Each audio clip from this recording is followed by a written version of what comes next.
marches comme un aveugle qui ne sait pas où il va. Tu marches comme un sourd qui n'entend rien du tout.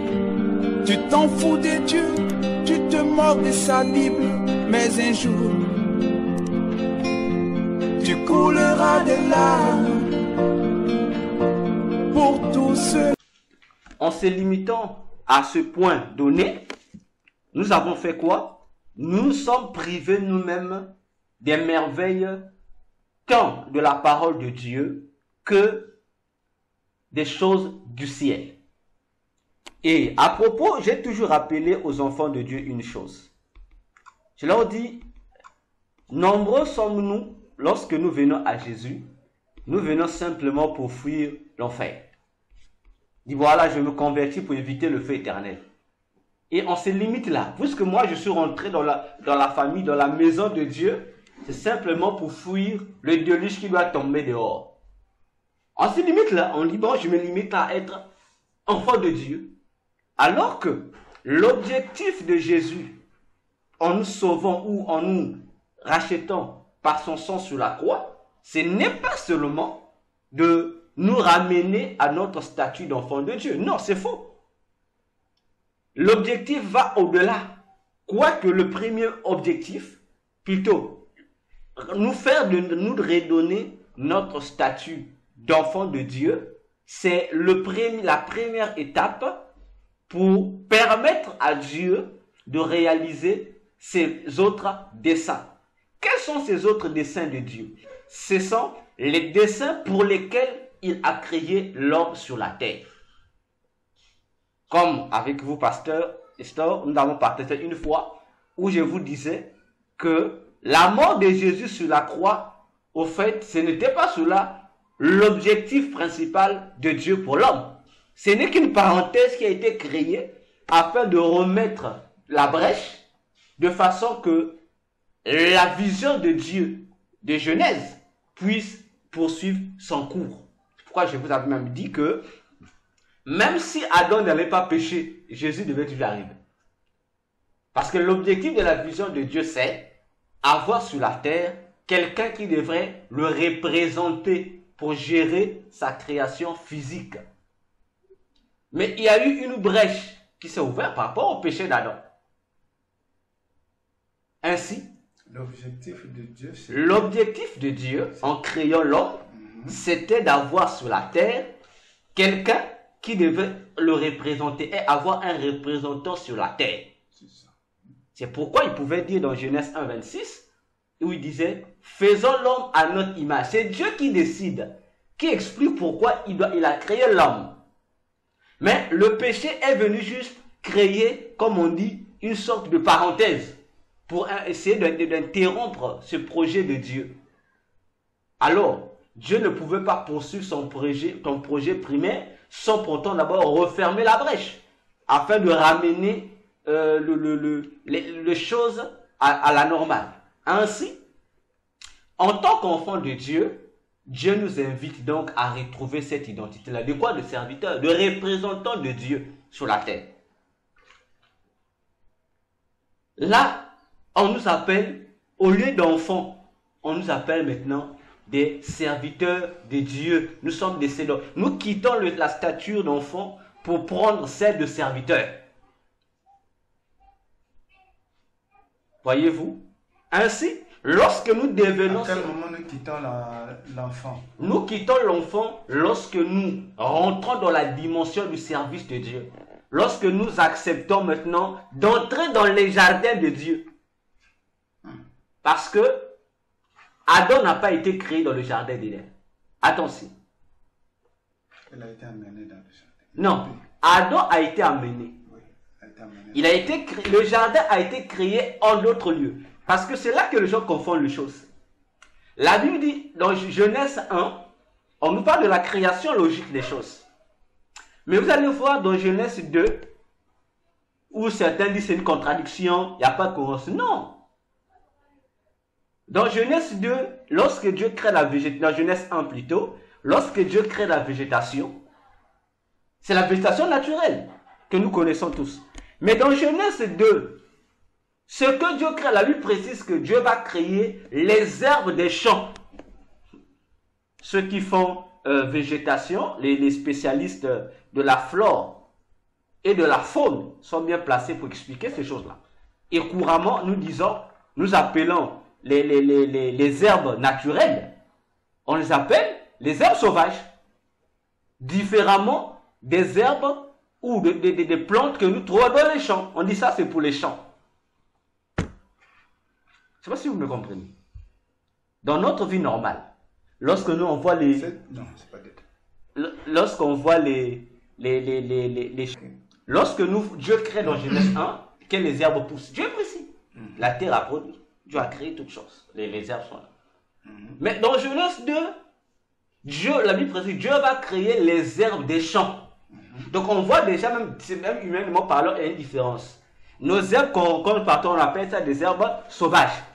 Mais pourquoi on appelle ça sauvage? Mais lorsqu'on arrive là où il y a un jardin, un champ, on voit qu'il y a la beauté. On voit une différence là.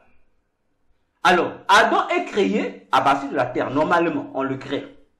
Une fois que Adam est créé, qu'est-ce que Dieu fait?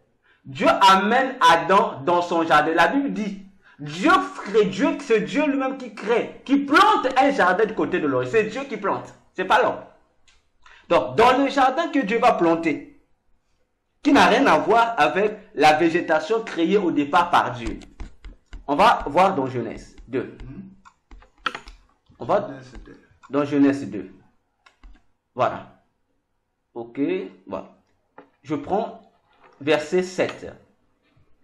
Je prends verset 7. Voilà, non. Prenons, je commence par le verset 5. Genèse 2, verset 5.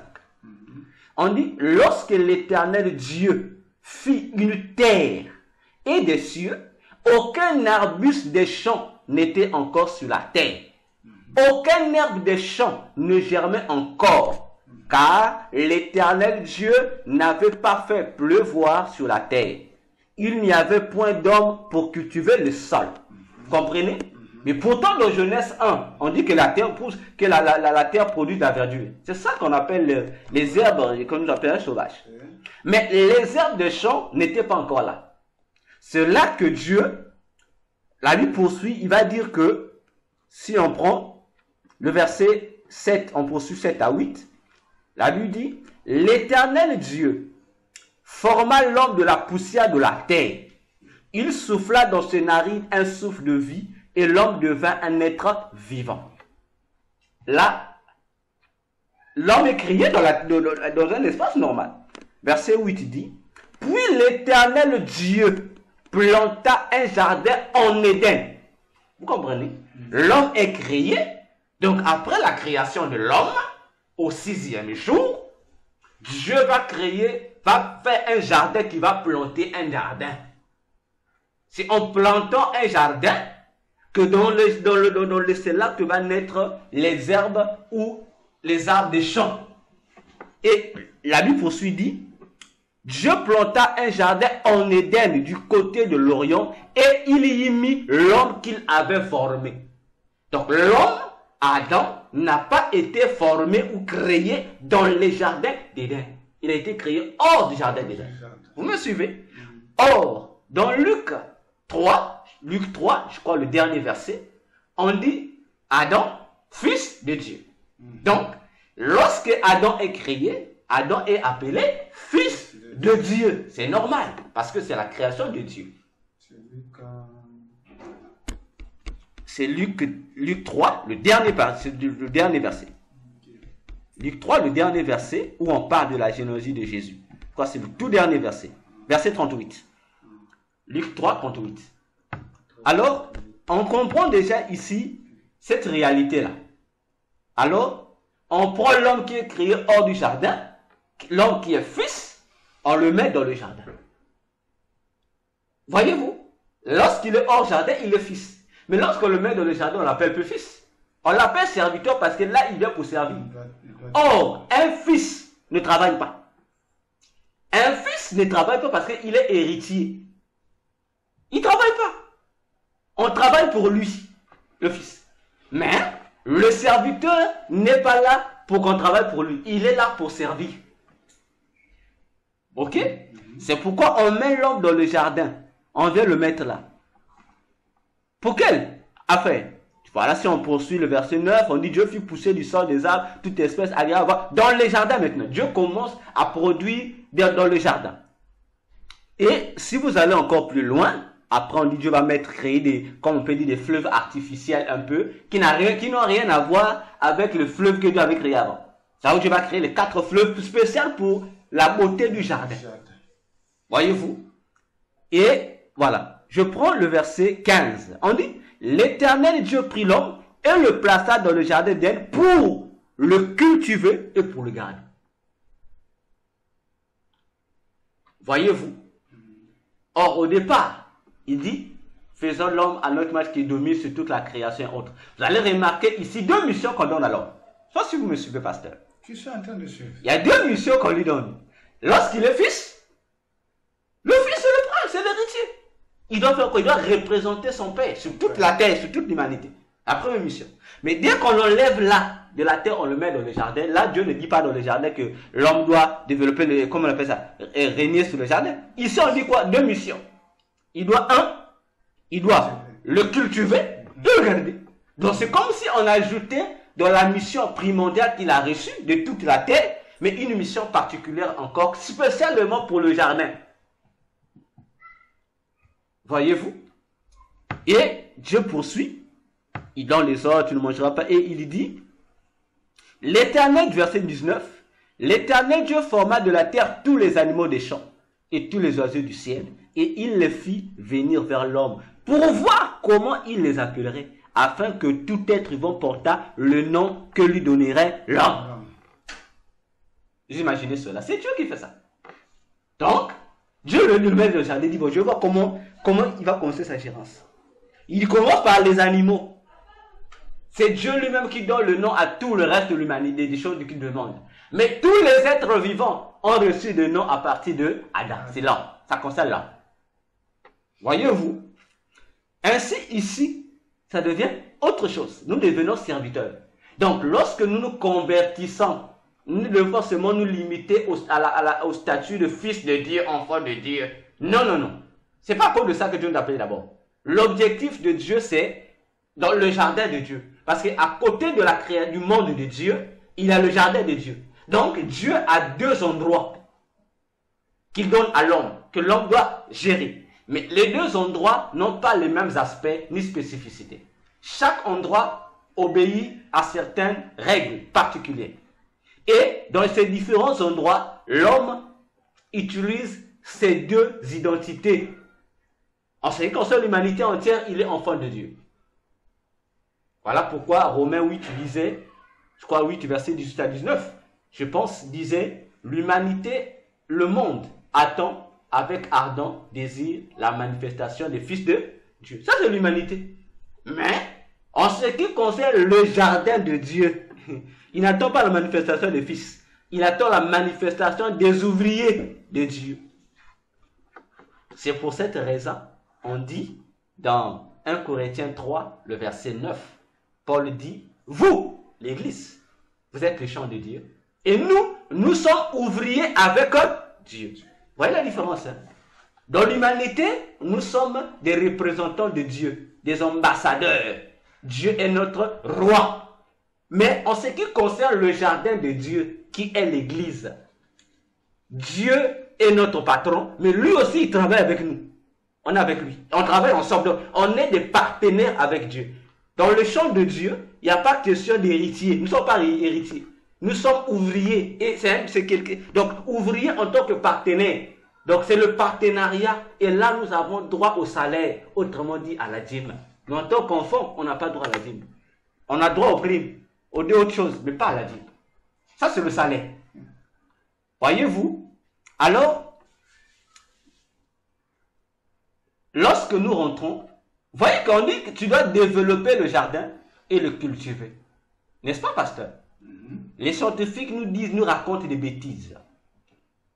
Les fers, les outils, les champs ont été créés, ils parlent de l'âge du bronze et autres. Mais nous voyons ici, dès l'instant où, je dirais même quelques heures après la création de l'homme, Dieu lui dit, il va cultiver. Pasteur, l'homme devait cultiver avec quoi? Avec les mains. Ça veut dire que Dieu lui a montré aussi, non seulement l'art de comment faire l'agriculture, comment faire ce qu'on appelle la botanique et toutes les choses, Dieu lui montre aussi comment fabriquer les outils pour faire le champ. Donc l'homme connaissait déjà comment travailler les métaux, comment fabriquer les outils pour faire le champ.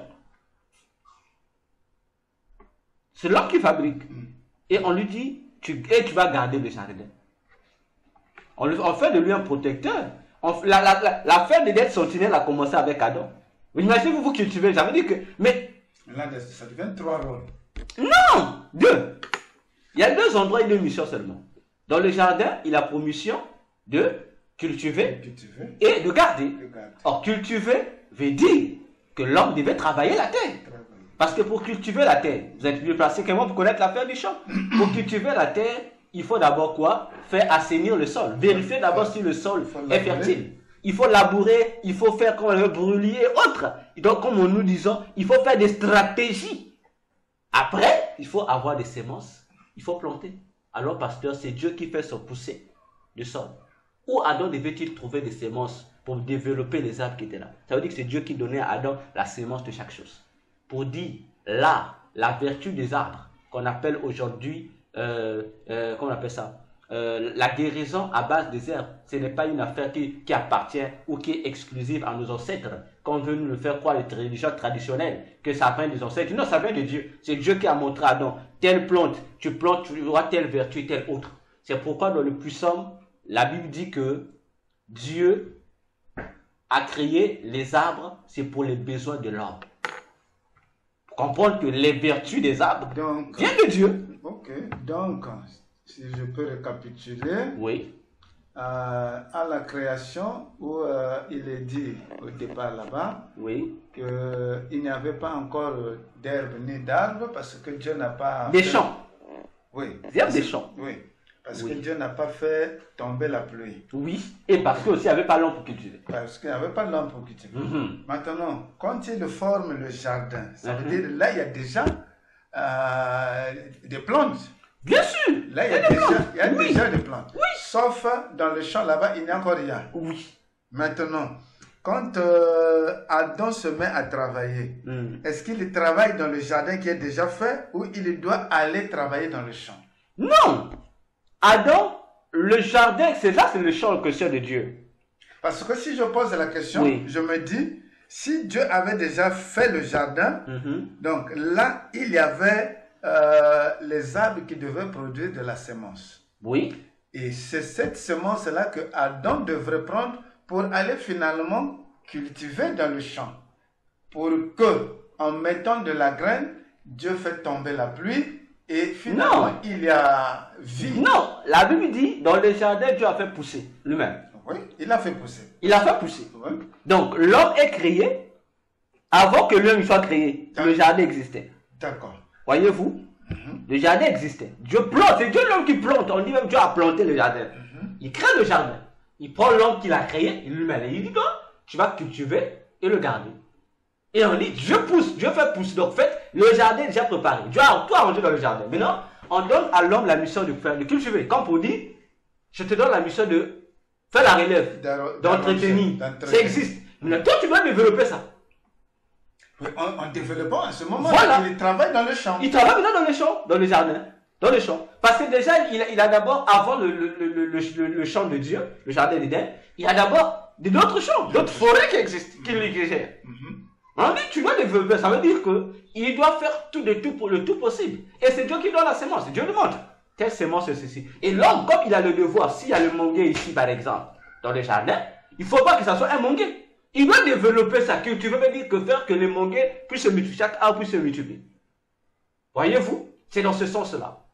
Et il doit le garder. Je viendrai après, pour garder là. Alors, mais lorsque Dieu montre à l'homme, l'objectif c'est quoi? Dieu donne la semence à l'homme. Voilà, tu dois cultiver. L'objectif, c'est quoi? Dieu stimule l'homme. Dieu est en train de pousser l'homme à savoir comment exploiter les différents potentiels qu'il a mis en lui. Autrement dit, Dieu amène l'homme à s'exploiter, à savoir mettre en valeur tous les dons qu'il a mis au-dedans de lui. Parce que Dieu l'a donné les clés. Dieu a mis en lui, en l'homme, certaines potentialités divines. C'est-à-dire, en l'homme, Dieu a mis de la puissance.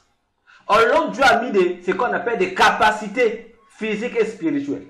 Parce qu'il doit représenter Dieu sur la terre. Alors, comment l'homme saura-t-il mettre en pratique cela si on ne le met pas devant des faits accomplis? Ce n'est qu'au moyen du travail que l'homme va apprendre à découvrir ce qu'il a au-dedans de lui comme capacité, comme don, comme valeur. Ainsi, en travaillant, Adam devait comprendre. Et non seulement qu'il devait comprendre comment utiliser le potentiel que Dieu lui donne, mais en les utilisant, Adam devait aussi créer des stratégies nouvelles. Voyez-vous? Et tout ça, ça amène à quoi? Lorsque vous quittez la dimension du Fils pour devenir serviteur, ça veut dire que vous devenez un partenaire de Dieu. C'est pourquoi, dans Jean 15, Jésus pouvait dire aux apôtres, il leur dit, désormais, je vous appellerai plus serviteur. C'est-à-dire, serviteur, pas dans le sens de serviteur, non, comme tel. Mais ici, serviteur dans le sens d'esclave. Voyez-vous? C'est-à-dire, tu es juste là à la merci de maître. Fais ceci, tu ne découvres pas. Il dit, je vous appellerai mes amis. Il est introduit dans la dimension du partenariat pour dire comment on est des amis. Ça veut dire que si moi, Jésus, je sers, vous devez servir. Donc, vous devenez des serviteurs, pas comme les esclaves, comme tels, les gens qui n'ont aucune valeur, mais vous devenez des serviteurs au même titre que moi, qui a de la valeur. Donc, vous êtes mes amis. Il dit parce que le serviteur ne connaît pas tout de son maître. Oui, l'esclave ne connaît pas tout de son maître. Seul l'ami du maître connaît tout de son ami maître. Après, il dit, je vous amène dans cette dimension-là. Donc, lorsque nous servons Dieu, nous ne le servons pas en qualité seulement de simples serviteurs, comme les gens de l'ancienne alliance. Non, nous le servons en tant que des serviteurs amis de Dieu. Vous voyez la différence un peu? C'est pourquoi, en tant que serviteur ami de Dieu, nous avons la facilité de comprendre le fonctionnement de Dieu. Et nous devenons, par là, le mot que j'aime utiliser, des partenaires de Dieu. Et en tant que partenaires de Dieu, nous devons comprendre comment fonctionnent les choses de Dieu. Et dans notre cas d'espèce, la prière. Je ne peux plus prier comme prie tout le monde.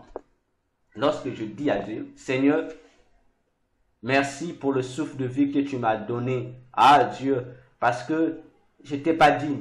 Hein?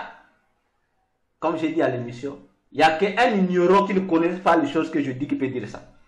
Parce que moi, je comprends que je suis serviteur. Donc, le souffle de vie, pour moi, ce n'est pas une grâce imméritée.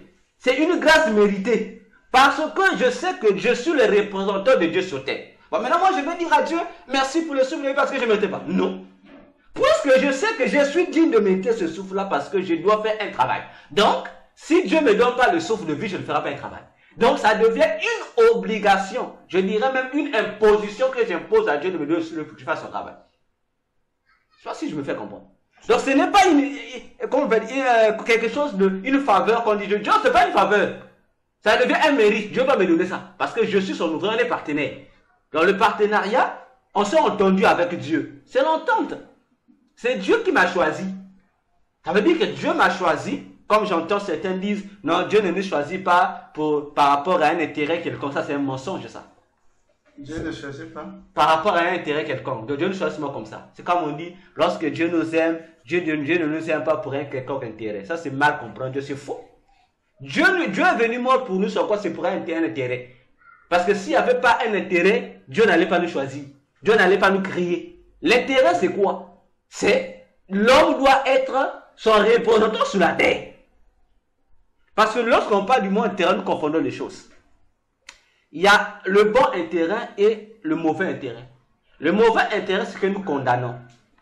Toi, tu fais ça seulement dans l'objectif d'attendre au retour un bénéfice quelconque donné. Or, l'intérêt de Dieu, c'est quoi? C'est amener l'homme à se comprendre, à être dans le plan que lui a donné. Voilà le bénéfice que Dieu attend de lui. Voyez? Le mauvais intérêt, c'est quoi? C'est chercher seulement toi qui puisses avancer. Donc, tu exploites l'autre abusivement pour qu'à la fin, au lieu que le bénéfice soit 50-50, non. toi, tu t'enrichis et l'autre t'appauvrit. C'est ce que nous appelons l'exploitation de l'homme par l'homme. Or, l'intérêt de Dieu, c'est gagnant-gagnant. Comme il a fait avec, Pierre dans le lac De Galilée. de là où il a pêché. Oui, lac de Galilée. Donc, le Seigneur a d'abord servi. La barque de Pierre, il a utilisé. Tout le temps, la pierre a perdu. Après, Il dit, dit bon, à je te Pierre, rembourse. maintenant, toi, ta part, elle est là. Voilà. Fais la pêche. Mais Seigneur, depuis là, je n'ai rien eu, mais à ta parole, je fais. Et il a C'est eu ce du qu'il poisson. dit. Parce qu'il est venu trouver les pierres étant en train d'emballer leur filet. Bon, le temps, il a mis le pouvoir du quitte. Ouais. Ta père, Pierre, avait une femme à la maison. Il savait déjà que, bon, comme je n'ai pas eu de poisson aujourd'hui, je rentrais. Mais le temps, Jésus a pu m'enseigner là. Il perdait, donc, comme on dit sur le plan de business, il faisait perdre à Pierre le temps. Le temps. Il faisait perdre à Pierre aussi l'argent. Parce que Pierre, n'ayant pas trouvé de poisson, il devait sûrement chercher d'autres moyens pour rattraper les bénéfices. Comment faire pour trouver l'argent pour entrer sur la maison? Ça le perdait. Il a perdu le temps. Mais Jésus fait quoi? Il rembourse pouvait sa faire fille. louer sa pirogue. À une autre personne? Oui. Voyez? Donc, tout ce que Pierre a perdu, Jésus dit comprend que le seul moyen pour le lui rendre, c'est quoi? Qu'il trouve le poisson et va vendre. Il a comblé. C'est un bénéfice. Et il dit à Pierre à la fin, quoi? Je ferai de toi un pécheur. Donc, Il n'a pas dit à Pierre va plus pécher. Non. Il n'a pas interdit à Pierre d'aller pécher. Il a dit, tu pêches toujours, non? Il dit, ok, qu'est-ce que Dieu fait? Pour ne pas te vexer, Dieu prend le même métier que tu fais. Il te prend avec les mêmes capacités que tu fais. Il dit, bon, il te prend, il dit, Pierre est un pêcheur. Si Pierre comprend, parce que Pierre est un spécialiste de la pêche. Ça veut dire que pour gagner les gens, Pierre n'aura pas de difficulté. On dit à Pierre, maintenant, change seulement les tactiques et les personnages et les endroits. Donc, on change seulement la nature de son activité. Au lieu cette fois-ci d'aller pêcher le poisson, on dit, tu vas pêcher les arbres. Mais Pierre savait, pour pêcher le poisson, il faut quoi? Il faut d'abord étudier le terrain. L'eau est comment? Il faut avoir d'abord une idée, comme on dirait, sur comment on appelle, il faut avoir la maîtrise du fonctionnement des eaux. Tu comprends? Et les températures. je dis Amen. Je retrouve une pensée que j'avais suspendue quelque part. Voilà. Parce C'est en que, train d'être clair. voilà, lorsque vous étudiez les eaux, ça veut dire que, en étant pêcheur, vous aurez la capacité de comprendre le fonctionnement des eaux. Vous aurez la capacité de comprendre comment fonctionne le temps, les saisons et autres. Ça veut dire que vous allez devenir un climatologue sans vous en rendre compte. Sans s'en rendre compte. Voyez-vous?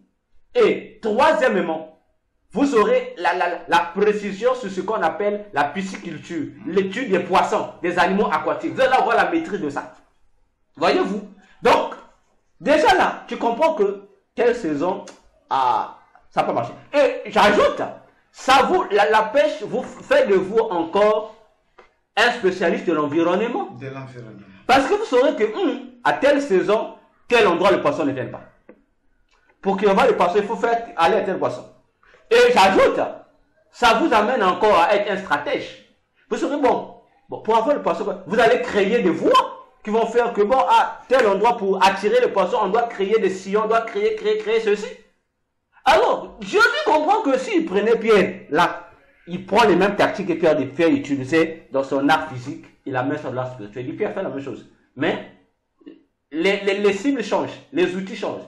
Tu vas maintenant prendre, le monde devient tes eaux, les poissons deviennent les paillettes qu'il faut gagner. Et ta barque devient quoi?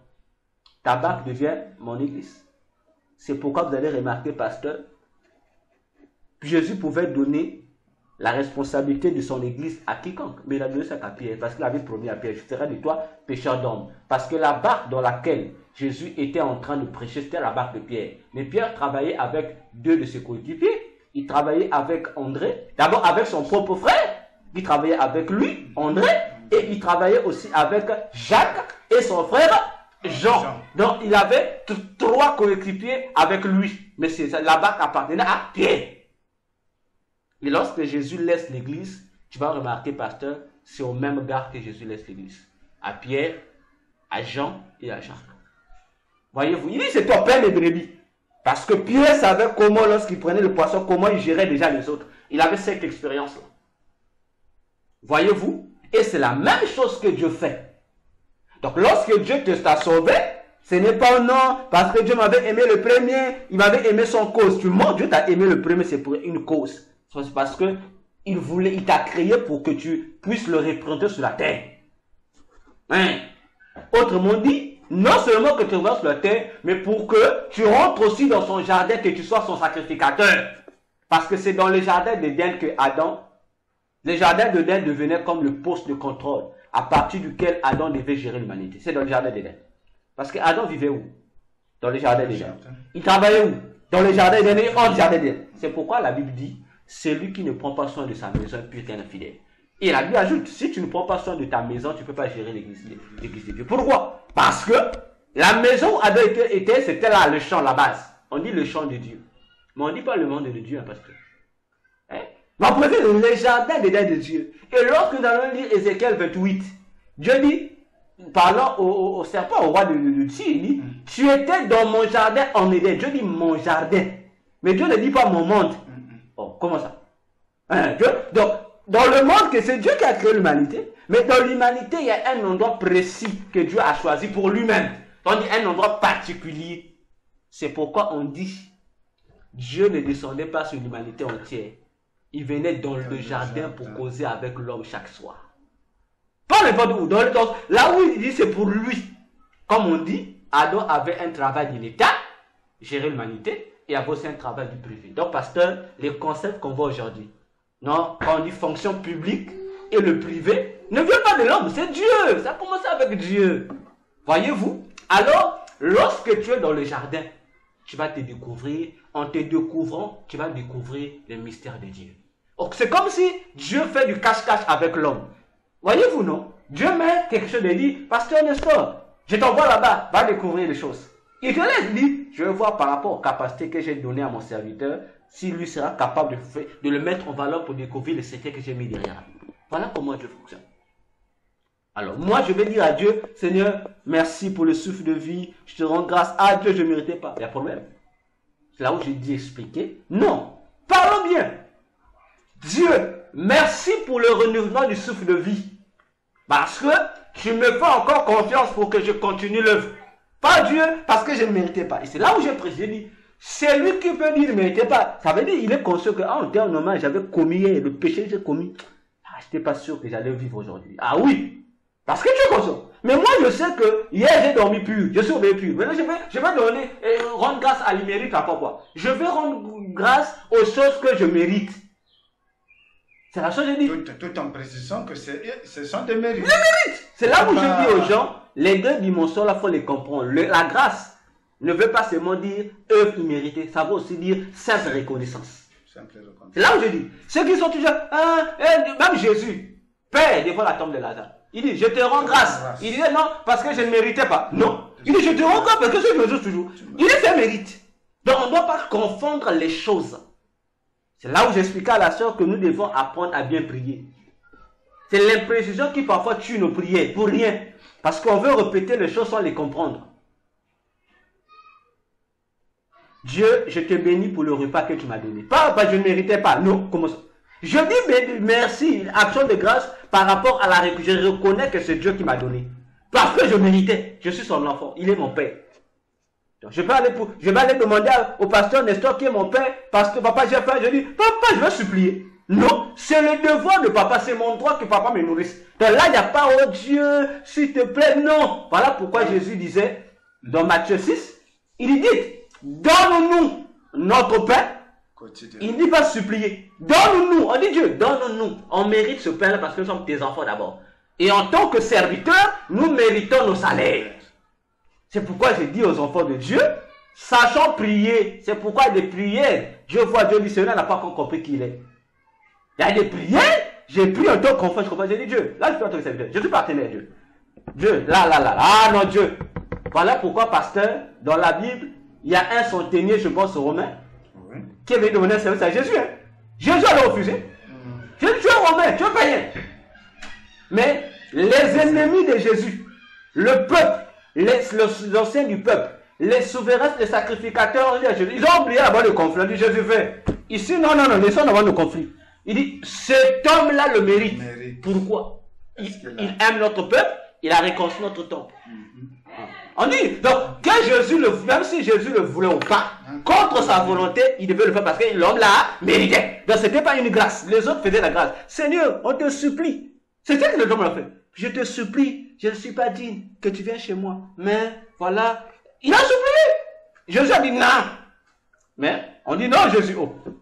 On dit non, Jésus, il mérite. Hein? On a corrigé cet homme-là. Comme on dit, toi, tu ne savais pas prier. Même si tu veux prier, tu ne savais pas prier. Ça, c'est pas, il ne fallait pas supplier. Il fallait demander, comme on dit, réclamer ton droit. Ce n'est pas une supplication.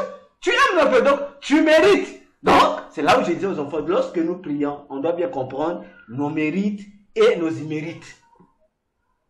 Donc, en tant qu'enfant et serviteur, pour la plupart du temps, des choses que nous recevons, au fait, ce sont des mérites. C'est un mérite, oui. En tant qu'enfant, Dieu est obligé de prendre soin de toi. Et en tant que serviteur, justement, quand tu as travaillé, il doit te payer. Il doit te payer. Il t'a dit, les mérites, ce sont sans salaire. Donc, maintenant, en tant qu'enfant et serviteur, oui. Est-ce qu'il y a quelque chose que nous ne méritons pas, que nous devons supplier et pour dire que, ah, merci de ce que tu m'as donné, c'est parce que je ne méritais pas? Oui. J'ai dit au départ, il y a une différence entre la stature d'enfant et la stature de serviteur. Ok? Ouais. En tant qu'enfant, Dieu est ton Père. Nous appelons Dieu Père. N'est-ce pas? Nous avons tous les droits qu'un enfant a vis-à-vis de son Père. Okay. En tant qu'enfant, on n'a pas droit au salaire. Donc, si tu sais que toi qui es à l'église de Dieu, tu es d'abord enfant seulement, tu refuses des services enfants, il ne faut même pas réclamer les ladis. Il ne faut même pas réclamer ça. Réclame les besoins en tant qu'enfant, qui te revient en tant qu'enfant. Mais lorsque tu es serviteur, ça veut dire que tu as ce double statut. Automatiquement, il y a des choses qui te reviennent. Vous voyez? C'est là où on dit, il y a plus d'avantages de devenir serviteur que d'être enfant de Dieu. Parce que lorsque tu es serviteur, c'est comme si tu avais double privilège devant Dieu. Parce que tu es enfant, tu restes enfant. Tu seras comme l'enfant prodigue. La parabole. On doit prendre soin de toi. Il était perdu, non? Ouais. Lorsque l'enfant prodigue est revenu, l'enfant qui était à la maison, il dit, Père, tu as jamais fait la fête pour moi. Il dit, oh, ce qui est à la maison t'appartient. Mais ton frère, il était mort. Il est ressuscité. Il est revenu à la vie. Quand vous dites, l'enfant, la différence c'est quoi? L'enfant qui était à la maison, il ne connaissait pas la réalité du monde. Donc ça veut dire que les deux enfants, l'enfant prodigue et l'enfant fidèle qui est resté, les deux sont les prétendants devant le Père. Ils n'ont pas la même expérience. Voilà. Donc, pasteur, vous remarquerez que les deux enfants n'auront pas la même expérience. Et en ce qui concerne la véritable compréhension de la volonté du Père, l'enfant de la maison n'a pas compris ça. C'est l'enfant prodigue qui a mieux compris ça. Il comprend pourquoi papa, lorsque papa fait ceci, il dit ceci. Même lorsque papa a dit à l'enfant, tout ce qui va partir à la l'enfant prodigue a bien compris la phrase. Il a compris pourquoi. Voyez-vous? Parce que lorsqu'on est enfant, on ne comprend pas le pourquoi. Mais lorsqu'on sort de la statue d'enfant, on comprend maintenant le pourquoi de la volonté du Père. On comprend, ah, papa disait ceci, pour ceci. Parce que tu vas découvrir maintenant, tu as subi. Tu comprends, oui, papa disait ceci. Mais lorsqu'on est enfant, on est gâté. On est gâté. Donc tu es là, tu es chef, on fait tout pour toi.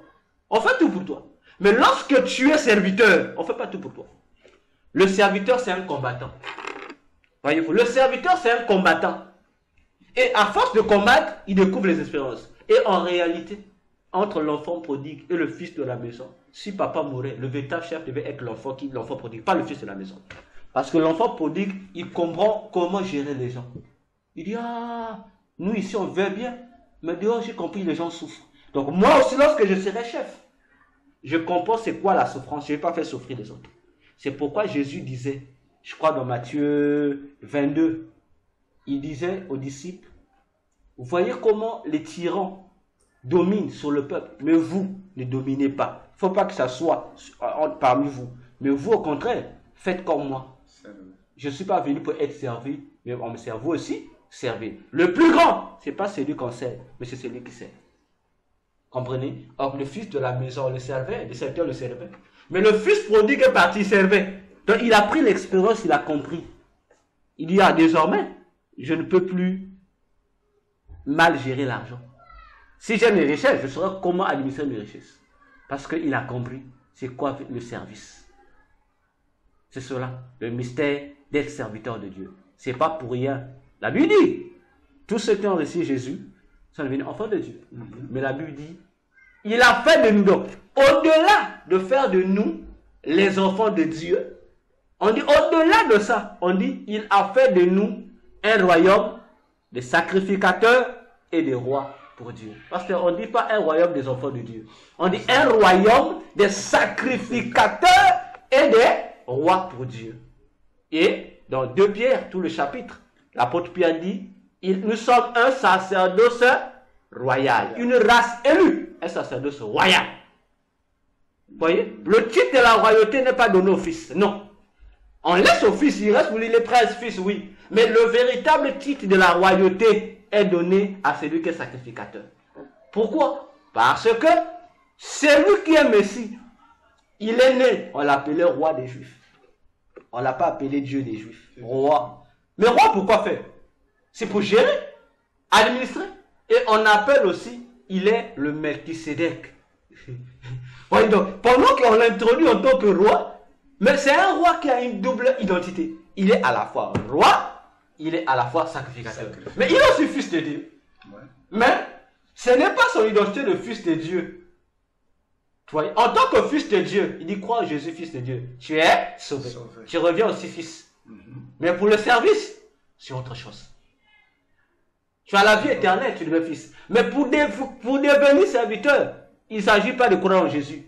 C'est une question de savoir mettre en pratique les directives qu'on donne. Parce que tu es un roi. Parce qu'il faut que tu sois capable de t'investir dans le service. Tu dois être sacrificateur. C'est là où tu vas découvrir que tu es un roi. Mais nombreux, nous disons, enfant de Dieu, on est roi, on a le pouvoir. Non, non, non. Si tu es seulement enfant de Dieu, le pouvoir là, tu n'en auras pas.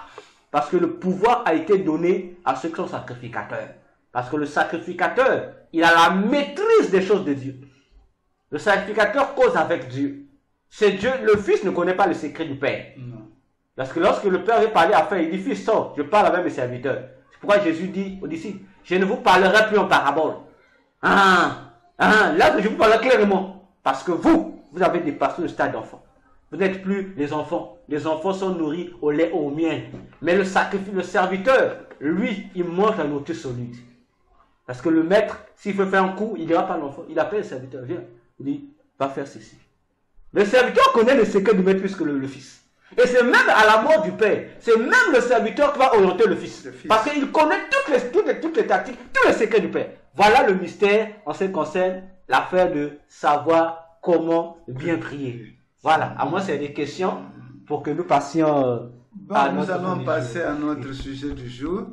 Mais je reviens un peu sur Genèse. Allez-y, pasteur. Genèse, peut-être pas la prière, mais oui, allez-y. En tant qu'enfant et serviteur. Oui. Pourquoi Genèse 3, sur verset 22. Oui. Pourquoi Dieu dit ce jour-là, l'Éternel Dieu dit, voici l'homme est devenu comme l'un de nous. Pour la connaissance du bien et du mal. Oui. Empêchons-le maintenant d'avancer sa main, de prendre de l'arbre de vie, d'en manger et de vivre éternellement. Oui. Alors, quelle est la question? Pourquoi est-ce que Dieu l'a dit alors que l'homme venait à commettre le péché? Oui. Alors, la réponse se trouve là. La ressemblance. Je veux que ça vienne de toi. Oui, je vous réponds. J'ai découvert la réponse. Voilà. Maintenant, allez-y. Puisque il venait de pécher, il dit, puisque, j'étais où là? Il est devenu comme l'un de nous. Oui. C'est comme si, là c'est maintenant la ressemblance. Allez-y, je sais. Avec Dieu, il devient comme l'un de nous. Est-ce que au départ, cette ressemblance-là, l'homme n'était pas comme Dieu, puisque Dieu dit, je le crée à mon image et à ma ressemblance. D'accord. Alors que c'est la sanction qui serait venue, même s'il a prononcé la sanction, mais c'est comme si après, ici, il fait éloge à l'homme. L'homme maintenant est devenu comme l'un de nous. D'accord. Je vais répondre simplement à cette question-là. Oui. Prenons Genèse 1, 26, verset 27. Genèse 1, 26, 27. Puis Dieu dit, faisons l'homme à notre image, selon notre ressemblance. J'aimerais que vous maîtrisez le français, pasteur. Oui. Je reprends. Faisons l'homme à Notre image. selon notre Ressemblance. D'abord, ici, on retient les deux choses. C'est vrai que si on prend nos dictionnaires français, on nous dira que c'est la même chose. Non, non, non. Il dit, faisons l'homme à notre Image. un. Donc, l'homme qui doit être créé doit être fait à l'image de Dieu. Mais il y a quelque chose qui s'ajoute. On dit, cette image-là doit être selon notre Ressemblance. D'accord. On va d'abord s'atteler par là. Lorsque Dieu parle de notre image, il fait allusion à quoi? Parce que c'est l'image qui doit avoir la même ressemblance. Donc, plutôt l'image doit être faite selon la ressemblance. N'est-ce pas, pasteur?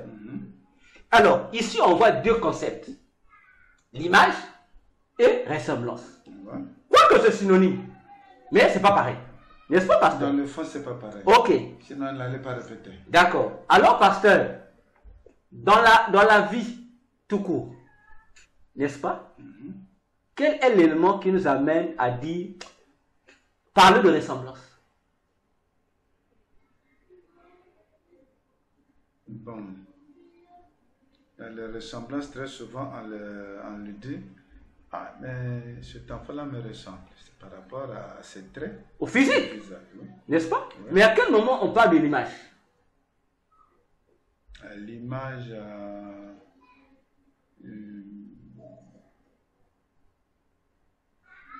ce sont les capacités, je crois. Ok, vous avez tout compris. Vous voyez la différence? Parce qu'on dit, ah, cet enfant-là me ressemble, hein? Oui. On dit, ah, cet enfant-là, vraiment, c'est seulement mon image. Ce n'est plus par rapport, c'est par rapport au fait que la personne pose. On dit, ah, il fait comme son père. Hein? Là, on quitte la représentation physique. Par exemple, il dit, faisons l'homme à notre image. Il parle ici dans le domaine des capacités. Or, lorsque nous parlons du domaine des capacités, nous voyons le domaine d'esprit. Il dit, donc, faisons l'homme à notre image. Dieu, on dit que Dieu est esprit. Voilà pourquoi le verset 27 dit, Dieu a créé l'homme à son image. Suivez-moi bien, pasteur. Ouais. Vous allez voir que, on dit, Dieu créa l'homme à son image, il le créa à l'image de Dieu, il créa l'homme. Pourquoi Dieu n'a pas répété ressemblance? Pourquoi il enlève? Parce que le problème, c'est que l'homme doit être à l'image de Dieu. Mais l'image de Dieu là doit ressembler à quelque chose encore qui appartient à Dieu. Comme pour dire, l'homme a été créé, s'il faut dire terre à terre, d'après les deux aspects que Dieu a. Le premier aspect, c'est l'image. Deuxième aspect, c'est la ressemblance. Quel est le premier aspect de Dieu? On dit Dieu est esprit. Ça veut dire que l'homme qui doit être créé d'abord esprit. On crée l'esprit. Mais l'esprit là qui doit être créé d'après une ressemblance de Dieu. Mais qu'est-ce qui... La ressemblance de Dieu, c'est quoi? C'est la forme de Dieu, l'aspect physique de Dieu. Dieu a quel aspect physique? Comme j'ai toujours condamné les prédicateurs qui disent toujours non, Dieu, on ne connaît pas la forme de Dieu. Non, Dieu n'a pas de bouche, Dieu n'a pas de yeux, Dieu n'a pas la main. Il paraît que lorsqu'on dit la main de Dieu ou l'œil de Dieu, ce sont des symbolismes, ce sont juste des figures. Ça, c'est purement mensonge, c'est même des blasphèmes à l'égard de Dieu. Parce que le Dieu qui est esprit, il a la forme humaine. Dieu a la forme humaine, il a un bras. Tout ce que l'homme a, Dieu en a. Dieu a deux yeux. Dieu a deux yeux. La Bible dit pas de sept yeux de Dieu. Mais qu'est-ce qui est sept yeux de Dieu? On dit c'est l'esprit qui est là, qui reflète sept yeux de Dieu. Mais Dieu n'a que deux yeux. Il a un nez, il a une bouche, il a des dents, il a la langue. Donc tous les organes qu'on retrouve chez l'homme, Dieu en a. À la seule différence, c'est quoi? C'est que le corps de Dieu, qu'on peut appeler le corps de Dieu, la ressemblance, l'aspect ressemblance de Dieu, l'aspect physique de Dieu, c'est immatériel. Ce n'est pas fait par la chair. Ce n'est pas fait à base de la chair. L'homme a été créé de la même manière aussi. On a créé son esprit, on a créé l'homme en tant qu'immatériel et matériel. Donc, l'aspect matériel de l'homme, c'est la photocopie de l'aspect physique de Dieu qui est aussi immatériel. C'est ce qui fait la différence. Parce que, pasteur, lorsque Dieu a créé l'estomac, croyez que Dieu a fait faire pour le plaisir? Dieu, en fait, l'homme est le miroir de Dieu. Donc Dieu a vu ce que Dieu a déjà un cœur. Dieu a créé. Dieu se voit, il crée. Il voit, il crée. Il dote l'homme de l'esprit. C'est pourquoi c'est faux encore lorsque les gens disent qu'avant que Dieu ne crée l'homme, Dieu avait d'abord l'homme existait en forme d'esprit, au ciel là-bas. C'est faux. Là, les gens disent non, nous existons d'abord. C'est faux. Il n'y avait personne au ciel ici. Dieu n'est pas bête. Comment s'il y avait l'homme existait déjà avant au ciel? Pourquoi Dieu dit créer encore? Il a été créé. Il allait seulement dire, bon, envoyons l'homme. Envoyons l'homme. C'est comme Jésus, non? Dans Hébreux 18, on dit que le Fils de Dieu entra dans le monde. Il entre, mais l'homme n'entre pas. L'homme doit être créé. Voyez-vous? Alors, qu'est-ce que Dieu fait? C'est pourquoi j'aime Dieu, pasteur. Dieu, avant de faire, il prépare d'abord le terrain. Voyez-vous? Qu'est-ce qu'il fait? Il doit créer l'image, n'est-ce pas? Mais il doit créer l'image conforme à la ressemblance. Il va d'abord commencer à créer quoi? La ressemblance. Voilà pourquoi on dit, il fabrique de la boue. Après, on dit quoi? Il souffla. Et la boue là, l'apparence physique là, devient maintenant une âme vivante. Mais qu'est-ce qui fait vivre l'homme? C'est le souffle. Le souffle, non? Et je crois que Zacharie nous a dit quelque chose, je crois, on va lire une fois cette partie. À quel moment Dieu a créé l'esprit de l'homme? On va lire Zacharie. Parce qu'il y a des fois des gens cherchent Dieu là où il ne faut pas le chercher.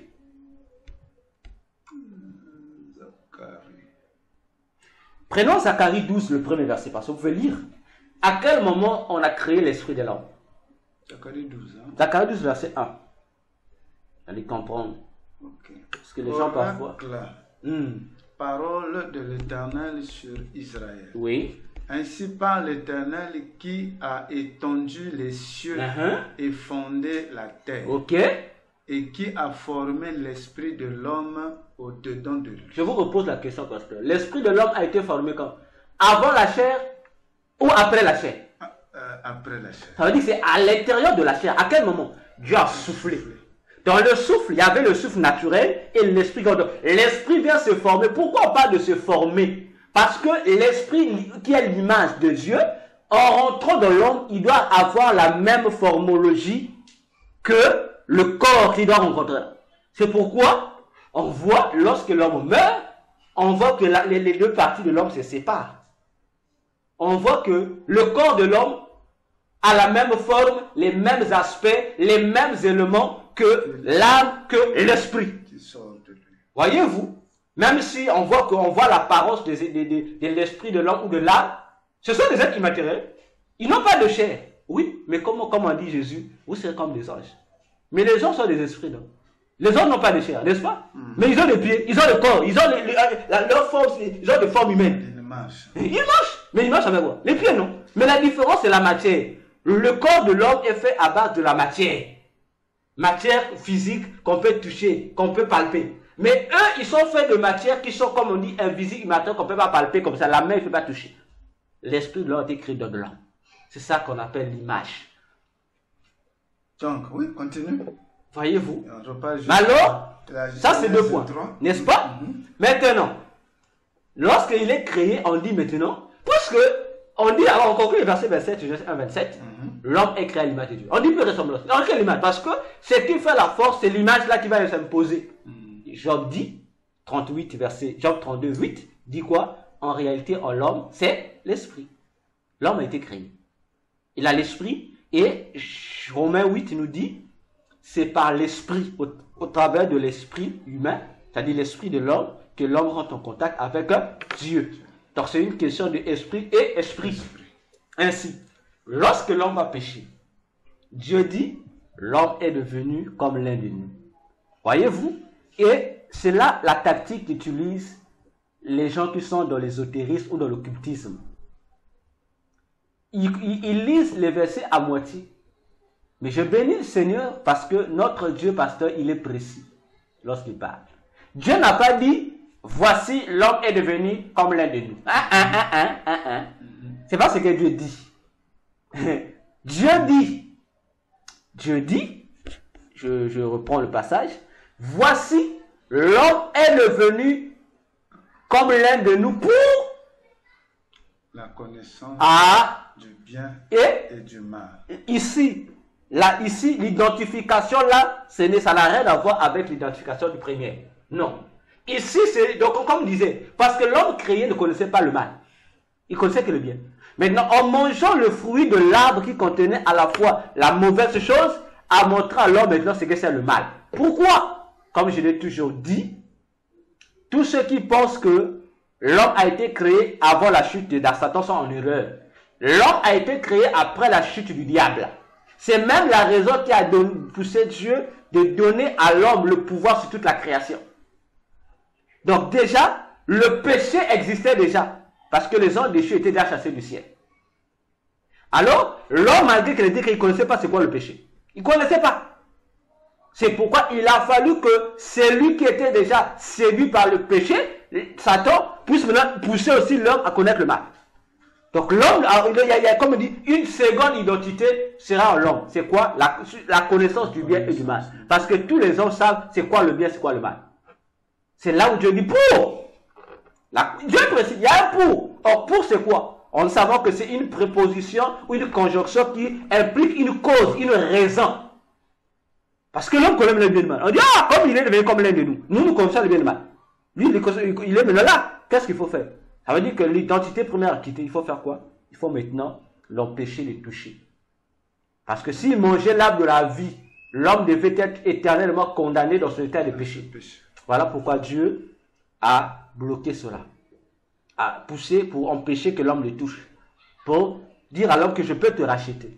Voilà pour votre réponse. Donc la simple croyance en Jésus te rachète. Te rachète seulement. Te ramène la stature de fils de Dieu. Te ramène dans la maison de Dieu. C'est tout. Alors que nous avons une mission à faire. Notre mission, c'est d'assujettir la terre, de gouverner, de régner, autrement dit, de gérer. Mais si tu ne gères pas, tu es mon fils. Dieu va prendre la joie, va donner à un autre serviteur. Voilà la différence. C'est pourquoi on dit au ciel, les fils de Dieu ne seront pas récompensés. On va récompenser les serviteurs de Dieu, pas les fils. Le roi, au fils, on dit on vous donne le royaume. C'est cela. Voyez-vous? On dit on va récompenser les ouvriers de Dieu. Bon, toi tu n'es pas ouvrier, tu es fils. Comment tu vas avoir la récompense? Tu es ouvrier, tu es pas fils, tu es fils, tu n'es pas ouvrier. On n'a pas dit le fils mérite son salaire. Non. Le fils mérite ses droits. Mais le serviteur mérite ses salaires. Il a son salaire, donc ça ne se discute pas. Donc les couronnes, c'est pour les serviteurs. Mais c'est pour les serviteurs, toi, on dit le couronne pourquoi? Tu es fils. Quand tu es fils, tu es fils. Tu es prince là-bas. Tu es prince pour toi, on sait que tu es prince. Parce que tu vois, voyez la différence, pasteur. Les fils seront des princes au ciel. Mais les serviteurs seront des rois. Vous voyez la différence? Toi, tu es fils, tu es prince, tu es héritier, oui. Mais nous serons des rois. Donc on aura le même statut que Dieu. Toi, tu resteras fils. Mais nous, on aura le même statut que Dieu. Donc voilà la différence entre ces différentes statuts-là et autres. C'est sur ça. Sur la question de la prière. Précision sur la prière. Bon, je pense qu'on est obligé de continuer sur... On va plus rentrer le mois d'août. On va toucher la prière, les dimensions de la prière. D'accord, ok. Puisqu'on parle de la prière, oui, on rentre. On ne peut plus donc, voilà. Aller de l'autre côté. D'accord.